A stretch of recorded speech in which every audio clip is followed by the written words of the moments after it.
तो जय श्री कृष्ण। केम छो बधाय? तो आज આપણે બનાવશું ભરેલા રીંગણા વરાળિયા। તો આપણે 4 નંગ રીંગણા લઈ લીધા છે વ્હાઈટ કલરના। એને આપણે બે ભાગમાં કટ કરી લેશું।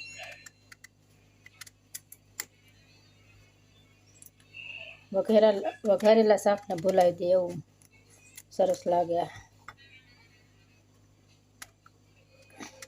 તમારે વઘારીને ખાવું હોય તો પણ તમે પહેલાં બાફી લો અને પછી તેલ મૂકીને પાછો એનો વઘાર કરી નાખવાનો।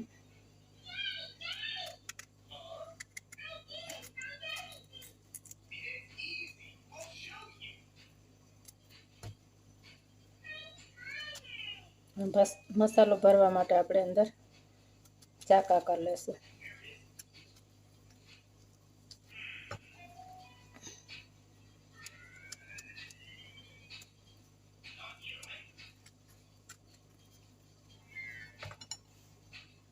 રીંગણા બધા ચાકા કરી લીધા છે। હવે એક આપણે વાટકામાં મસાલો કરી લેશું।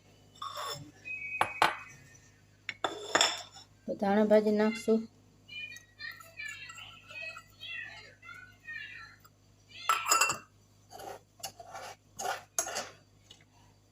લસણવાળી ચટણી,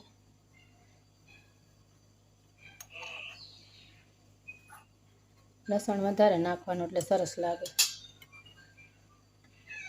અડધી ચમચી હળદર,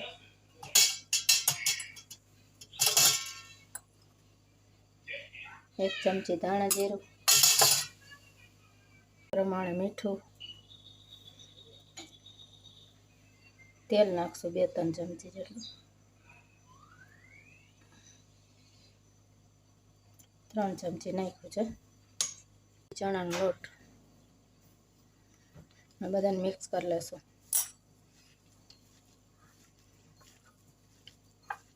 આપણે પાણી ઉકળવા તો પહેલેથી મૂકી દીધું છે, વરાળિયા રીંગણા કરવા છે એટલે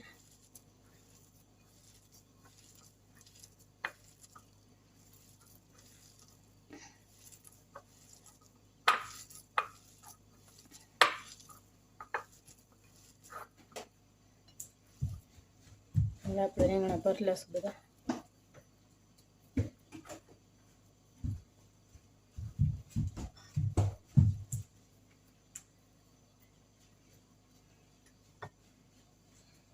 તો આપણે રીંગણા બધો મસાલો ભરી લીધો છે।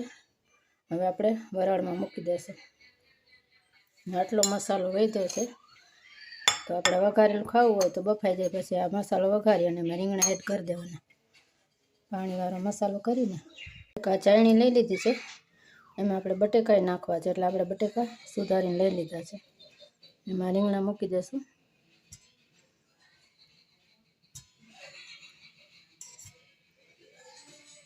છોકરાઓને ખાવા માટે બટેટા મોરા, અને વઘારેલું શાક કરવું હોય તો રીંગણા બટેકાનું થઈ શકે।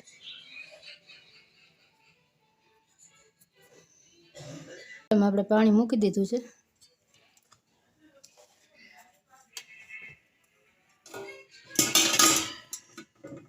મૂકીને ઢાંકી દઈએ। 15 મિનિટ જેવું લાગશે ચડતા।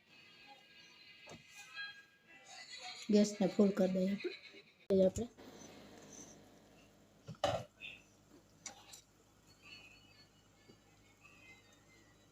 ચડી ગયા છે, ગેસ બંધ કરી દેશું। થોડી વાર ઢાંકીને રહેવા દેશું। બની ગયું છે આપણું વરાળિયા રીંગણાનું શાક, બટેટાના રીંગણા।